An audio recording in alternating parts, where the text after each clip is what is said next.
Why, he wonders, is the United States president recommending that America emulate the Spanish model for creating green jobs in alternative energy, even though Spain's unemployment rate is 18.1%, more than double the European Union average, partly because of spending on such jobs? The Spaniards have tried it. They've got 18.1% unemployment. The Australians, they're seeing the light. The Japanese are seeing the light. Spanish professor, why is Obama doing this when he can see it hasn't created any jobs? The net job action is a loss, and he's not going to tell us how many jobs are lost. The Spanish professor's 36. Is an econ professor at the Universidad Rey Juan Carlos. He's produced a report that, if true, is inconvenient for the Obama administration's green agenda and for some budget assumptions that are dependent on it. The professor says that Spain's torrential spending, no other nation, by the way, has so aggressively supported production of electricity from renewable sources on wind farms and other forms of alternative energy, has indeed created jobs. But Calzada's report concludes that they often are temporary, and these jobs, in order to be created, have received $752,000 to $800,000 each in subsidies. In other words, that's how much it costs to create a job. So you can go out and say, hey, look at the job we created. Well, here's what it costs per job in Spain, up to $800,000. Wind industry jobs cost even more, $1.4 million each to create a wind energy job in Spain. Each new job in Spain entailed the loss of 2.2 other jobs that are either lost or not created in other industries because of the political allocation of capital, of money. Deplete the private sector, existing energy sources, turn it over to these new inventors. You lose jobs when you take money from existing private sector businesses. There is no market, there is no technology yet to do wind and support ourselves. So you have to subsidize these businesses and hire these people. And in Spain, it cost $1.4 million to hire new employees. It's total insanity, and that's why this Spanish professor cannot understand why Obama's going through with this.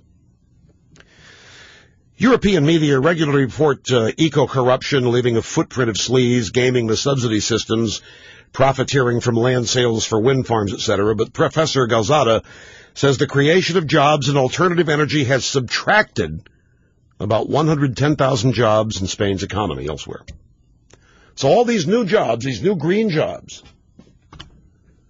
and all the cost to get them, produce them, has lost 110,000 jobs elsewhere in Spain's economy, and that's why they are at 18.1%. The president's press secretary, Robert Gibbs, was asked about the report's contention that the political diversion of capital into green jobs has cost Spain other jobs. The White House transcript contained this exchange. Gibbs: it seems weird that we're importing wind turbine parts from Spain in order to build to meet renewable energy demand here, if that were even remotely the case. Questioner: is that a suggestion that this study is simply flat wrong?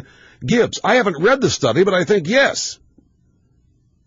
Questioner: well then, and then they all started laughing. Actually, what's weird is this idea. A sobering report about Spain's experience must be false, because otherwise the behavior of some American importers seeking to cash in on the U.S. government's promotion of wind power might be participating in an economically unproductive project. The administration wants you to think that what's happening in Spain is simply an aberration. It isn't true, and we can go ahead and import ideas from Spain. Windmills are iconic in the land of Don Quixote, whose tilting at them became emblematic of comic futility. Spain's new windmills are neither amusing nor emblematic of policies America should emulate. The cheerful and evidently unshakable confidence in such magical solutions to postulated problems is yet another manifestation, and Republicans are not immune to this. No Child Left Behind decrees that by 2014 all American students will be proficient in math and reading, of what the late Senator Pat Moynihan called the leakage of reality from American life. There is no reality in this. The reality is out there for us to see around the world. We're ignoring it. That's what's at stake with this legislation. And I know it's hard for a lot of people to believe that their fellow citizens, elected officials, would do something this destructive. If you don't understand the modern-day, left-wing, statist-oriented Democrat Party, if you don't understand, and you can't, I can't relate to having to desire that much power to control people's lives, to limit other people's freedom. I can't relate to it. I understand it through history. I understand it's horrible. I don't want somebody having that kind of power over me. Now, a lot of people can't understand that there are actually Americans, a significant number of them in electoral power, that have that desire. Well, they do, and the evidence is all around you in just the first 6 months of this administration. All you got to do is open up your eyes and admit it. Plain as day.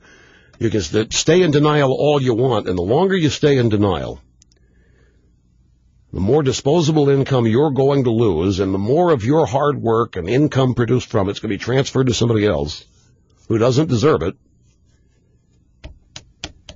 And for what? How does that benefit you or somebody else? How does it benefit the U.S. economy? It doesn't. Destroys it. President Obama, yes, we can. No, you won't. Listen to what the left doesn't want you to hear. Rush on the EIB Network.